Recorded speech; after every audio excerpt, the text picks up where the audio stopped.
Assalamualaikum warahmatullahi wabarakatuh. Halo teman-teman, kembali lagi bersama aku di Learning Journal yang ke-8. Nah, pada kali ini membahas materi tentang presentasi demam panggung. Namun, dosen kami tidak bisa membersamai sampai akhir, jadi kami hanya belajar mandiri ya, dan dikirimkan PowerPoint yang diberikan oleh dosen kami. Pembahasan pertama presentasi. Nah, ada berbicara. Berbicara itu bisa di ranah privat dan publik.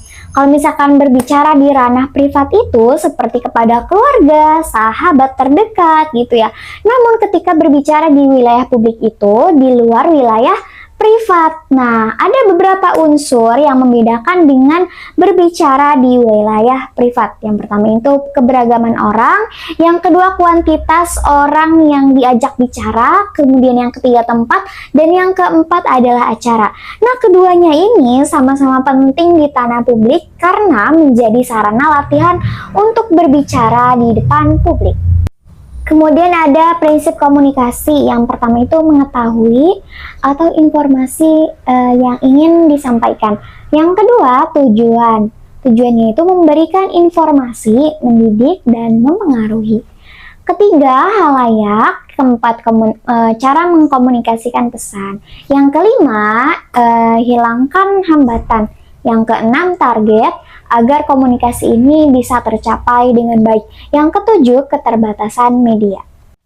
Selanjutnya, jenis pembicaraan publik. Nah, yang pertama ini ada pembicaraan impromptu. Nah, sudah kita ketahui di Learning Journal sebelumnya bahwa impromptu itu adalah public speaking atau berbicara tanpa persiapan ya. Dadakan lah ya gitu, kayak tahu bulat.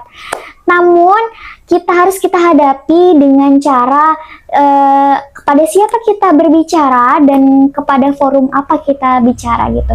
Jadi harus disesuaikan. Nah, dari situ kita bisa latihan dan akan mudah menghadapi situasi saat ini. Nanti lama-kelamaan akan terbiasa gitu.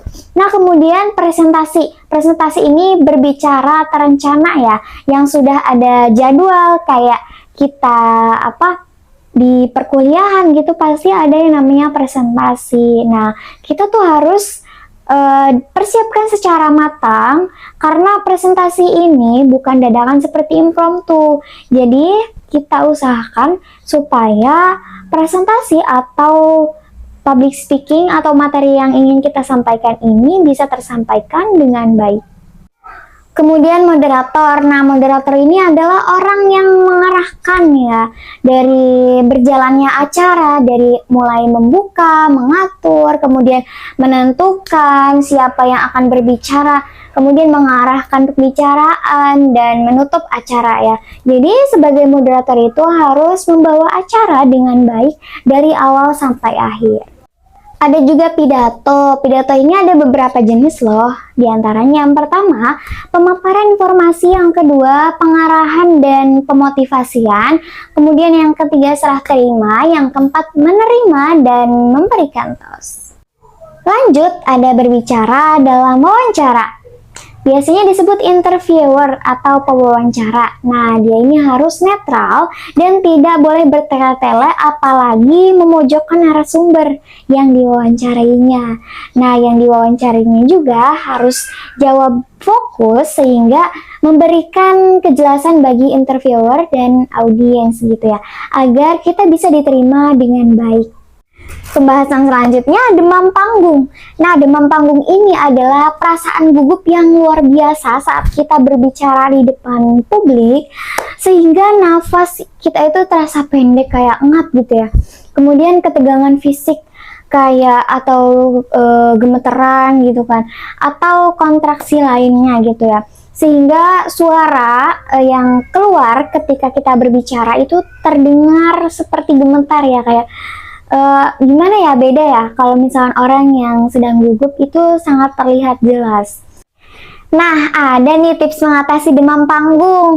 Nah, yang sudah dikatakan tadi bahwa kita harus mempersiapkan diri dengan sebaik-baiknya, dengan matang agar kita bisa tampil dengan maksimal. Kemudian berlatih presentasi di depan kaca nih misalnya, atau bisa juga di depan kamera. Kemudian atur nafas, lalu berdoa dan ucapkan mantra. Maksudnya adalah kata-kata motivasi untuk diri sendiri seperti ayo semangat, aku pasti bisa, aku pasti berhasil kayak gitu. Nah, hal ini bersifat afirmatif dan menenangkan sugesti diri kita sendiri.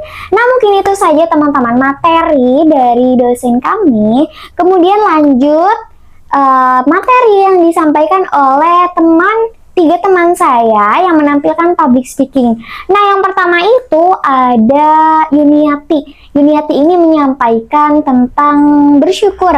Jadi bahwasannya kita harus mensyukuri apa yang kita dapatkan, yang sudah diberikan oleh Allah Subhanahu wa Ta'ala kepada kita. Nikmat sekecil apapun harus kita syukuri dan nikmati. Yang kedua, Dinda menyampaikan tentang narsis atau disebut narcissistic personality disorder dan juga bisa disingkat jadi NPD, teman-teman. Nah, dalam psikologis ini, narsis bukan cuma orang yang suka selfie atau pamer di media sosial gitu ya. Namun, narsis ini adalah gangguan kepribadian yang dimiliki oleh seseorang di mana dia itu mempunyai rasa penting yang berlebihan gitu, dan juga butuh kekaguman yang terus menerus, dan juga dia itu kurang empati terhadap orang lain atau tidak peduli gitu ya. Nah, penderita NPD ini cenderung merasa dirinya itu paling benar dan susah banget ya untuk menerima kritik dari orang lain.